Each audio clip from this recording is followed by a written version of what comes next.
Dalam proses tune-up dan servis radiator Avanza, pembersihan throttle body merupakan tahap krusial yang tidak boleh diabaikan. Throttle body merupakan komponen penting dalam sistem pembakaran kendaraan, bertanggung jawab untuk mengatur jumlah udara yang masuk ke dalam mesin.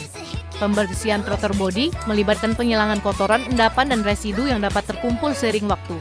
Kotoran ini dapat menghambat aliran udara yang masuk ke mesin, mengakibatkan ketidaksempurnaan pembakaran dan penurunan efisiensi bahan bakar.